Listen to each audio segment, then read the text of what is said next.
All right, guys, so every day in real estate is not rainbows and butterflies. You've heard me say that before. I'm gonna say it again. Today sucks, and here's why. I'm back at this property. You remember these, I built these properties. These are my new construction Midvale units. Well, guess what? One of the properties that I held on to, that I rented, tenant called me the other day, he was out of town, came back, basement was flooded. So got to come in and get that fixed, got to figure out why it's flooding. I figured out that water was coming in the window well, and that was leading to water then coming in through the window. And so I got to figure out why. I don't know if it was a storm. I don't know if one of the sprinklers broke, but that's what I'm here today to do. So I just wanted to show you, today sucks, man. Having a unit flood is probably one of the worst things that can happen as a landlord, as a property owner. And so these are the realities of real estate. Sometimes it's great. Today it's not so great. Okay, so today I'm gonna show you what happens when a window well collects water and floods. So I've explained to you before we have window wells. So what that means is we have a window well, that's protecting this window. That basically blocks anything from coming in. But what can happen is it can act as sort of a collection drain. And so when you have a flood or when you have a lot of water, in this case, a lot of water came in, flooded inside this window well. As you can see, it's turned into a giant bucket. This window can only hold back so much water before it starts sort of seeping in. And so that's what happened. Tenant was out of town, water came in, started collecting in the window well, started seeping in through the window. Now I have wet carpet, wet drywall, wet baseboards. I got to get all that replaced. But this is one of the downfalls to having a basement. Probably the most significant downfall to having a basement is the fact that potentially sometimes they could flood.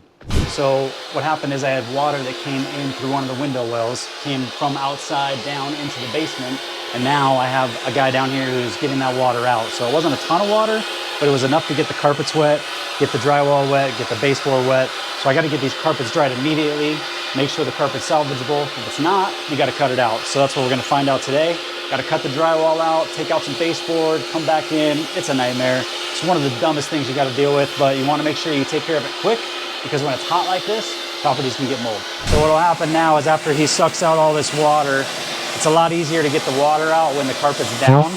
So he'll suck out all this water, we'll pull all this carpet back, we'll probably have to replace all the pad underneath. I'll cut back all these baseboards that were damaged by the water. Likely I'll probably have to cut up some of the drywall a little bit off the ground, maybe 6 inches. Get these fans blowing in there so it makes sure there's no mold. And then we'll come back here and put it all back together. So one of the many challenges of being a real estate owner, shit like this happens all the time. So guys, these are the realities of real estate. On a Saturday, here I am on a brand new unit that I just built that should have 0 issues. I'm here putting in work on a project that now has a flooded basement. So not everything works out as perfectly as you expect. And in this case, fortunately, I'm a GC and have the contacts and capabilities to repair these things without costing me a ton of money. Because in a lot of scenarios, somebody like me who doesn't have these kind of resources would just call a restoration company and they would come in and charge you a shit ton of money to fix something like this. So also a note to yourself, if you ever have to deal with this, make sure you're not just calling a company that's going to take advantage of you because they recognize that it's an emergency. You could always try and reach out to a GC and see if they can come help you mitigate the issue as well.